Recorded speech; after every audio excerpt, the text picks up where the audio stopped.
মুহূর্তে আমরা ঢাকা মেডিকেলে যেতে চাই, সেখানে স্বাস্থ্য উপদেষ্টা ভিজিটে গিয়েছেন। আমরা সরাসরি চলে যেতে চাই সেখানে আছেন রমিজ হুসাইন। রমিজ, নিশ্চয়ই শুনতে পাচ্ছেন। আমরা যতটুকু জানতে পারলাম যে স্বাস্থ্য উপদেষ্টা সেখানে ইতিমধ্যে এসে পৌঁছেছেন, তার সাথে কোনো কথা হয়েছে কিনা সে ব্যাপারে সবশেষ আপডেট জানাবেন।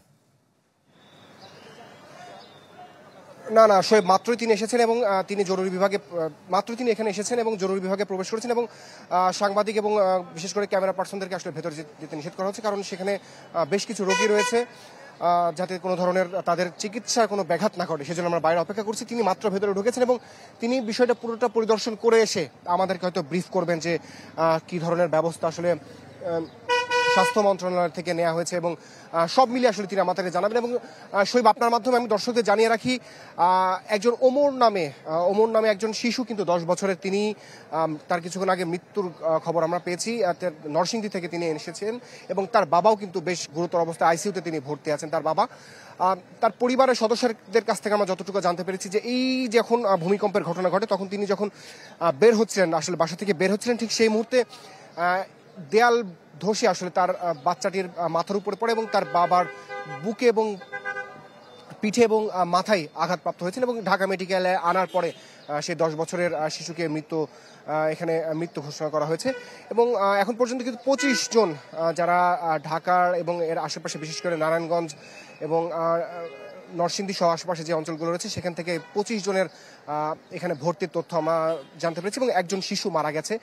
আর এছাড়া এখন পর্যন্ত কিন্তু আর নতুন করে কোনো রোগীর আমরা এখানে ভর্তি হতে দেখিনি। তবে এখানে যারা ভর্তি হয়েছেন তাদের চিকিৎসার ব্যাপারে ঢাকা মেডিকেল কর্তৃপক্ষ কিন্তু বেশ তৎপর রয়েছেন। তারা বলছেন যে অনেকের ছুটি বাতিল করা হয়েছে এবং যারা এখানে ভর্তি হচ্ছেন তারা যেন দ্রুত সময়ের মধ্যে সেবা পেতে পারেন, চিকিৎসা যাতে নিশ্চিত হয় সেই বিষয়টি তারা দেখভাল করছেন। এবং এখানে যারা ভর্তি হয়েছেন তাদের বেশিরভাগই কিন্তু ছোট ছোট আঘাতপ্রাপ্ত, যেমন কারোর মাথায় আঘাতপ্রাপ্ত আছে, কেউ হাতের, কারো পায়ে, কারো পিঠে, কারোর বুকে, কারোর কোমরে, এই ধরনের আঘাতপ্রাপ্তের সংখ্যায় বেশি।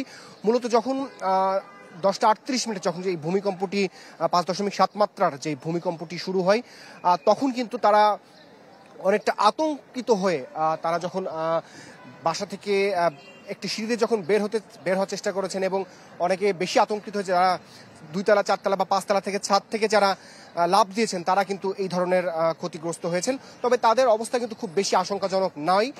শুধুমাত্র নরসিংদী থেকে যেই শিশুটি মারা গেছে ওমর, তার বাবার মাথায় এবং বুকে কিন্তু আঘাত আছে, তাকে কিন্তু আইসিইউতে রাখা হয়েছে এবং একজন রিক্সা চালক, তার পরিচয় কিন্তু এখন পর্যন্ত আমরা নিশ্চিত হতে পারিনি, তাকে হাতিরঝিলের পাশে থেকে আনা হয়েছে এবং তিনিও কিন্তু বেশ গুরুতর আহত অবস্থায় এখানে আনা হয়েছে।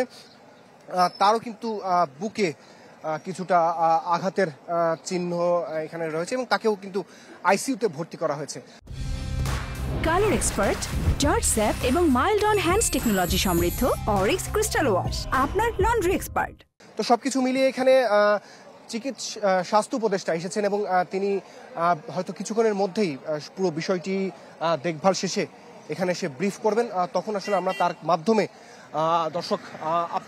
আপনার মাধ্যমে দর্শকদের জানাতে পারবো যে আমরা আসলে অনানুষ্ঠানিকভাবে যতটুকু জানতে পেরেছি যে 25 জন এখানে ভর্তি আছে এবং একজনের মৃত্যু হয়েছে, যাকে নরসিংদী থেকে আনা হয়েছে এবং বাকি 2 জনের অবস্থাও আশঙ্কাজনক। বাকি আসলে সবকিছু মিলে এখানে কতজন ভর্তি আছে এবং তাদের চিকিৎসার কী ধরনের ব্যবস্থা নেওয়া হবে, যারা বেশ গুরুতর আহত অবস্থায় আছেন, সবকিছু মিলে এখানে স্বাস্থ্য উপদেষ্টা আমাদের ব্রিফ করবেন। আমাদের সে পর্যন্ত অপেক্ষা করতে হবে। তবে এই যে জরুরি বিভাগটি, এখানেও কিন্তু এখন পর্যন্ত মানুষের বেশ ভিড় এবং আমরা লক্ষ্য করছি, কারণ যে সমস্ত রোগীরা এখানে ভর্তি হয়েছেন তারা বেশিরভাগই কিন্তু শিশু এবং অল্প বয়স্ক এবং বৃদ্ধ, যার কারণে পরিবারের সদস্যরাও কিন্তু বেশ আতঙ্কগ্রস্ত হয়ে এখানে তারা এসেছেন এবং তারা আসলে সব বিষয়ে আসলে খোঁজখবর নিচ্ছেন যে তাদের স্বজনরা যারা এই যে ভূমিকম্পটিতে আহত হয়েছেন তাদের সবশেষ কী অবস্থা, তারা এখানে জানার জন্য খোঁজ খবর নেওয়ার জন্য ঢাকা মেডিকেলে এসেছেন। যদিও এখান থেকে যারা কর্তব্যরত দায়িত্বপ্রাপ্ত আনসার সদস্য এবং অন্যান্য যারা রয়েছেন ঢাকা মেডিকেলের বিভিন্ন স্টাফ, তারা কিন্তু বলছেন যে সমস্ত রোগীরা আসলে ঢাকার বাইরে থেকে আসছেন, বিশেষ করে নরসিংদী, গাজীপুর, নারায়ণগঞ্জ থেকে, তাদের যাতে যত দ্রুত সম্ভব সেবা নিশ্চিত করা যায়, তো সেই লক্ষ্যে যাতে সাধারণ আসলে রোগীর সাথে যারা এসেছেন বা যারা উৎসুক জনতা তারা যেন ভিড় না করে, সে ধরনের আহ্বান কিন্তু জানানো হচ্ছে। ভেতরে স্বাস্থ্য উপদেষ্টা এসেছেন, তিনি এই যে জরুরি বিভাগটি সেখানেই তিনি ভেতরে দেখভাল করছেন এবং কথা বলছেন। আমি আমাদের এখানে একজন সহকর্মী আছেন, তার সাথে যদি একটু কথা বলতে চাই। আপনি যদি এখানকার সবশেষ তথ্য আমাদেরকে বলার কোশিশ করেছিলেন, তাদের কি অবস্থা যদি একটু জানানো হয়। আচ্ছা, এইমাত্র সর্বশেষ ঘটনা যেটা হচ্ছে যে ভূমিকম্প যে হলো মারাত্মক আকারে বাংলাদেশে, এর মধ্যে প্রায় 25 জন মতো আহত হয়ে ঢাকা মেডিকেলে আসছে। এর মধ্যে একটা শিশু মারা গেছে, যার হচ্ছে নরসিংদী, তার বাবা আহত হয়েছে, তার এক বোন আহত অবস্থায় মুমূর্ষু অবস্থায় নরসিংদী সদর হাসপাতালে ভর্তি আছে, যেটা তারা জানালো আর কি। এর মধ্যে এক রিক্সা চালক আছেন, অজ্ঞাত, তার নাম পাওয়া যায়নি, হাতিরঝিল এলাকায় ওই উপর থেকে সানসেটপুর, তার মাথায় গুরুতর আহত হয়ে হাসপাতালে ভর্তি আছে এখনো পর্যন্ত অততর অবস্থায়।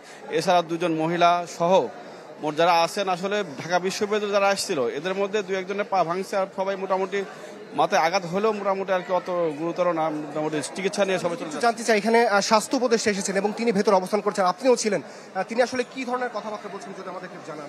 আচ্ছা, তিনি যে যারা আহত হয়ে আসছেন তাদের মানে চিকিৎসার জন্য যতটুকু সম্ভব ডাক্তারদেরকে নির্দেশনা দিয়েছেন এবং যা যা লাগে তার খরচ বা চিকিৎসা সরঞ্জাম বা লাগে সব হাসপাতাল থেকে দেওয়া হবে বলে আশ্বাস দিয়েছেন তিনি। ধন্যবাদ। আমার সহকর্মী সোহেল, তিনি ঢাকা মেডিকেলের এই যে করেসপন্ডেন্ট, তিনি বলছেন যে ঢাকা ভেতরে স্বাস্থ্য উপদেষ্টা আছেন জরুরি বিভাগের ভেতরে। এখানে যারা চিকিৎসাধীন আছেন, অর্থাৎ 25 জনের তথ্য আমার সহকর্মী আমাকে যেটি জানালেন, তাদের মধ্যে 3 থেকে 4 জনের অবস্থা কিন্তু বেশ গুরুতর এবং বাকি যারা রয়েছেন তাদের চিকিৎসার যাতে কোনো ধরনের কোনো গাফিলতি না হয়, সব ধরনের খরচ বহন করা থেকে শুরু করে সব চিকিৎসার আশ্বাস দিয়েছেন এখানে স্বাস্থ্য উপদেষ্টা। আর কিছুক্ষণের মধ্যে তিনি এখানে বের হবেন এবং বের হয়ে তিনি আমাদেরকে ব্রিফ করবেন। তো শোয়েব, এই ছিল এখান থেকে সবশেষ তথ্য আমার কাছে। রমিজ, আপনাকে অসংখ্য ধন্যবাদ। নিশ্চয়ই আপনি আমাদের সাথেই থাকবেন। আমরা একটু গাজীপুরে যেতে চাই। গাজীপুরে আছেন আমাদের সাথে রফিকুল ইসলাম খান। রফিক, আপনি জানাবেন, আমরা ঢাকা, নারায়ণগঞ্জ এবং নরসিংদী থেকে হতাহতের খবর পেয়েছি। গাজীপুরের অবস্থাটা কি? সেখানে কোনো ধরনের ক্ষয়ক্ষতি কিংবা হতাহতের খবর আপনার কাছে আছে কিনা? শোয়েব, টঙ্গীর ভিসিক শিল্পনগরী এলাকায় একটি গার্মেন্টসের শ্রমিকরা প্রায় 2 শতাধিক তারা আহত হয়ে টঙ্গী আমার পেছনে যে হাসপাতালটি রয়েছে সেই হাসপাতালে চিকিৎসা নিয়েছেন।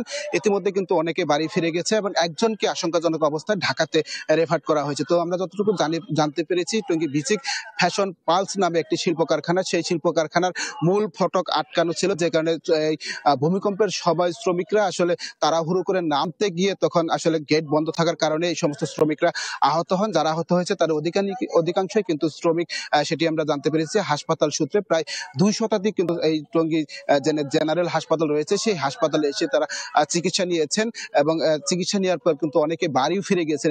ইতিমধ্যে আমরা যে কর্তব্যরত চিকিৎসক রয়েছে তার সাথে কথা বলেছি, তিনি যেটি বলেছেন বেশিরভাগই কিন্তু তারা শঙ্কামুক্ত এবং যারা আহত হয়েছেন তাদের অধিকাংশই কিন্তু বিভিন্ন স্থানে কেটে গেছে। তাছাড়া বিভিন্ন জায়গায় ফোলা জখম এরকম আক্রান্ত হয়েছে। তাছাড়া আমরা যেটি জানতে পেরেছি, বেশ কয়েকটি স্থানে কিন্তু ভবন হেলে পড়ার একটি খবর পাওয়া গেছে। তো আমরা ফায়ার সার্ভিসের সাথে কথা বলেছি, ফায়ার সার্ভিস যেটি বলছেন এরকম আসলে বড় ধরনের ভবন হেলে পড়েছে কিংবা ক্ষয়ক্ষতি সেরকম কোনো খবর তাদের কাছে এখন পর্যন্ত নেই এবং পুলিশ প্রশাসন যেটি জানিয়েছেন তারা আসলে খোঁজ খবর রাখছেন।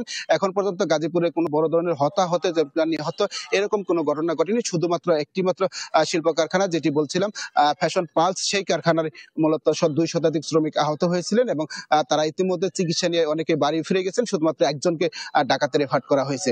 এই ছিল এখান থেকে সর্বশেষ খবর। শহীদ। রফিক, আপনাকে অসংখ্য ধন্যবাদ।